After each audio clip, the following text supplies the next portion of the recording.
Yeah, the tornado, man. Talk about natural disasters. It's we had one come through Kentucky. It was F5. Was on the ground for like through Missouri, Kentucky into Indiana, and we had multiple businesses that were, especially like a steel building.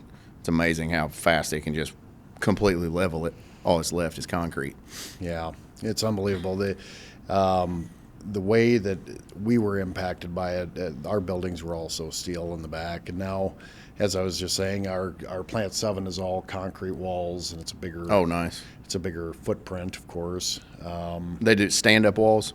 They did. Yeah. Yeah, which is helpful in the future if we ever Yeah, have sure. anything like that Yeah. again. So But they're hopefully we highly don't. they're highly efficient too, right? Absolutely, absolutely. We can use conditioned air now within there. That actually is. It's better for the team members. So when they come in, it's not so hot in the factories, particularly in the Iowa summers. It gets incredibly hot. So do you HVAC everything? Yeah, we call it conditioned air is what it is. But yeah, all the plants now, I believe, are fully conditioned air. Man, that's awesome. So yeah, it's That's- good. We're a town of 10,000, and to attract and retain employees, we have to do things like that to remain a presence. Sure. Yeah. Yeah. Well, I mean, the employee experience, employee engagement, super huge, and working in the hot, humid summers It is in a hot. building where you're trying. That's what I was raised on. Yep. You So and me that's both. why I'm still kind of like I have one eye on. Okay, how do and the wording is probably correct, like conditioned space. It's not quite like sitting in the air conditioning that we're sitting in right now, but it's definitely not as miserable as just August, July in the sweltering humidity. Yeah, it is certainly better. Certainly better. So. Well, Matt, it's good to have you on Cliff's Notes. Thanks for stopping in. I know Yeah. you got a very busy schedule. We just recently met each other, but it's awesome to have you on representing yourself and Vermeer. Give us just a little bit of background about who Matt is and your company and what all's going on for you today. Sure. So Matt Keske, I am a commodity manager for Wear Tools and then our OEM M&A partnerships, and a little bit of hydraulics. So I've been doing this for about 25 years-ish. I've been at the company just under 30 years. So prior to this, I was in CI for the underground division. Okay. And then managed the CI for underground. And then before that, then I was in operations. Kind of cut my teeth in operations in the manufacturing world. So particularly talking about the heat and the stuff like that, I know all about it. So tell me a little bit about your underground experience. Like, I mean, if you've never been raised in the underground mining world, it's a whole different animal. People talk about coal. I'm assuming, was it coal or more rock? It's all directional drilling. Okay, that we directional do. drilling. So All right. putting in fiber and water and Gotcha. electrical, everything that people touch is what that is. In all of our segments, we're a pretty diverse organization. We're in Pella. We're, like I said earlier, we're a mile long, about a little under half a mile wide. We sit under about 2 million square foot of roof in Pella. And we're an agricultural, industrial, and a recycling and forestry company. So that's our primary core business in Pella. Yeah, so when we just click on the internet, have all this fast technology that we have, that doesn't happen without some of that underground stuff you're talking about, right? That is correct. That is correct. All that fiber and everything that takes place, a Vermeer drill would probably put that fiber in the ground, right? Gas that keeps your homes warm, or the water that you use. So your path from being in the underground side to the role that you're in right now, how'd that come about? What were the changes? Yeah, so I joined procurement, like I said, a number of years ago. Just wanted to try a different part of the business. Wanted to see how that turned, I guess, and it's been good. I've certainly enjoyed it. Like I said, I have do the strategic part of those different pieces that I have responsibility for, and it's been good. Get to do a lot of contracts, obviously handle the pricing with Sure. with Josh and Yeah. so on. But it's good. We get to meet people and set a framework where we're working together. We're not just doing it in a vacuum, right? That's probably where we've been most successful over the years, is our partnerships being strong, like the partnership that we have with yourselves, and growing that. So it doesn't just happen in a vacuum, right? Right. I mean, we use your services. We have other suppliers that use your services, and we all work together to try to help each other out, essentially. Yeah, no, it's critical to have those strategic partners, especially with some of the headwinds we're facing right now. I mean, to me, it doesn't seem like if you're in tungsten, copper, steel, you can almost name any metal out there right now, and it's got some significant headwinds. Not only just geopolitics as a whole, but now we've got some wars going on and a few different things. So we don't have to really get into politics per se, but Sure. how is some of the chaos in the world right now creating some headwinds for you, and maybe how do strategic alliances help solidify your supply chain lines? Right. That's a good question, Cliff. As time goes on, particularly with the most latest happenings, I think we'll see. Yeah. Right.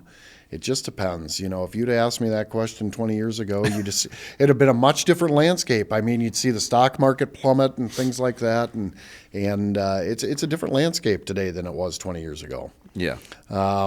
People are relying strongly on those partnerships. How do we do it together? How do we make it make sense where it doesn't cripple either one of us, and we can, at the end of the day, serve the customer? I mean, at the core of this whole thing, we have an end use customer that is very valuable to all of us. If we don't take care of them, it's hard to keep the doors open. Somebody else will if we don't, right? That's right. That's right. We, through the years, we're 78 years old. Our company's 78 years old. And through the years, we have really prided ourselves on doing what it takes to get in, roll up the sleeves, and take care of the customer. And I think that even today, that stretches through Pella, but all of our other organizations around the world. We're not just in Pella. We're in South Dakota, Western Iowa.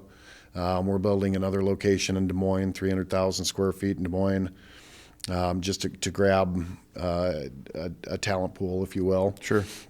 We're in just outside of Beijing, just outside of Sao Paulo, in the Netherlands for our EMEA region, and then the Eastern United States for MV, which is our vac trucks and how we serve that market. So that's kind of another exciting new thing for Vermeer, is the growth in vacs and kind of the new norm.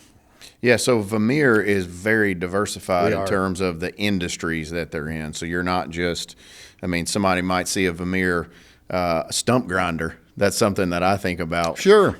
Just like you would see some single operator, sole proprietor. He's got it hooked to the back of his truck, and somebody's paying him to grind stumps up, all the way to some of these bigger machines. You're talking multi-million-dollar pieces of equipment, right? That's right. Mining tools. Yeah. Yeah.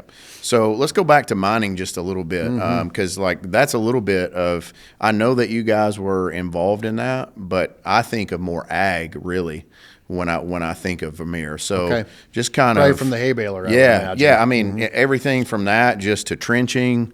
That's when I feel like that's where I recognize it the most. But it's probably because the stuff's on the road. I'm driving down the highway. So I'm like, oh, yep, there's Vermeer. I know that.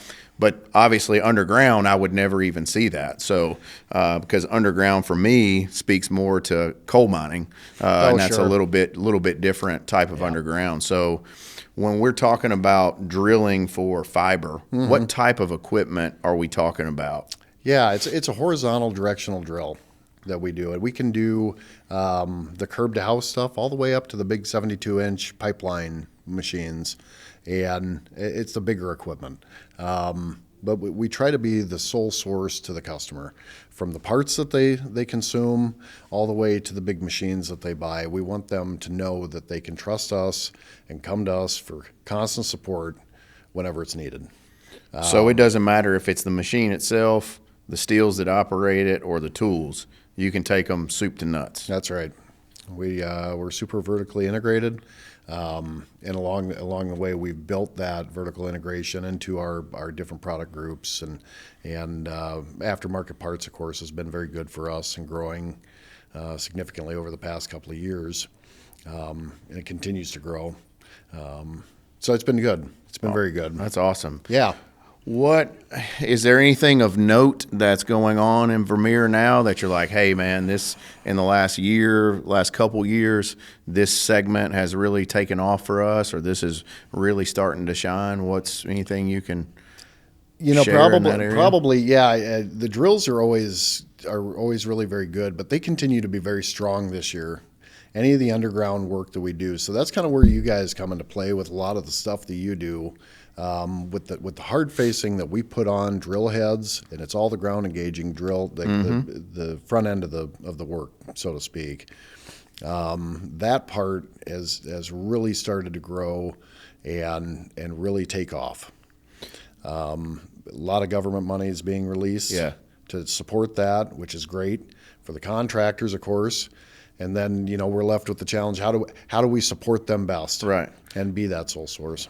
I mean, a lot. We're hearing all the time now about AI, data centers, things of that nature. Is that all does all of that have a positive impact on some of this for you guys, or are those things, is that too far of a stretch? Are they? Well, they de-linked? of course, whenever they do any new builds or things like that, they're going to have to do the construction work, and we're going to have the equipment to support those contractors in those spaces. So I think that it's got a lot of runway to expand and grow and just be bigger. Like I said, I mean, we're adding on to the facilities in Des Moines, just outside of Des Moines and Bondurant, a 300,000 square foot facility, just to support the tooling growth. We've put on 300 new team members also, or will be putting on 300 new team members to support that along the way. So it's exciting to see that, and it's exciting to see the growth that we've seen over the past couple decades. Yeah, that's fantastic. To see growth like that in true U.S. manufacturing is very exciting. Those are fantastic numbers. Yeah. Well, all this stuff is really good and it's really important, but one thing that I know is probably important to you is your family and kiddos. We were talking about your daughter just a little bit, and she keeps you quite busy with some travel softball, so give us a little bit on that. Yeah, that's it. It's fun. She's been playing softball since she was 5, and we've really gotten into the club teams and things like that. We've been doing that for the past 7 years or so, and that's been fun. It takes us out of state often, which is a struggle for her mother and I, as you can imagine, to support all that. But it's good. Yeah, because your job probably takes you on the road quite a bit too, right? It does. There's a lot of moving parts in the Keske's life. There's no doubt about it. So we just try to do that balance, that work-life balance. Now, do you think, is she like serious enough? Do we have one eye on college? We do. Okay. Yeah. What are we thinking about that? Well, she ultimately wants to play in college. Okay. Which is great. I mean, like I said, her mother and I support that, and we want that to happen. We're excited about it. The challenge is, so the first thing that we as parents have always said is, academics first and then softball. And pick the school that has the academics that you want to do in life. So we're going through those motions now to work with the different schools and what academics do they have, and it's exciting, but it's daunting too. Yeah. Is she like, okay, I hear what you're saying, but softball is what she leans toward, or is she able to have that balance where she can get the academics? And because that's tough. It is the workload that they put on the travel and the school. It can be a lot. That's particularly when we're touring schools, how do you support? That's one of the questions we ask as parents. How do you support the kids? And most of the schools that we've toured and visited with have all told us, that they have support systems because the kids travel, particularly in the in the heat of the season, and then kind of front load your your academics to be, kind of in the off season. That's right. Yeah. lighten it up in the other, yeah. Yeah, it's a balance. Yeah. Well, good, man. It sounds like there's a lot going really well in yours and your family's life, so that's a lot to celebrate. And good news on Vermeer and the growth there. So from owner of Tungco, appreciate the business and the partnership that we have. Likewise. We like the business, but we also really relish and appreciate the relationship. So thank you for stopping in for episode of Cliff's Notes and entertaining some of my questions, and hopefully we'll get to do this again one day. No trouble at all. I appreciate the partnership as well. So, all right. Thank you, Matt. Have a good one. Thank you, sir.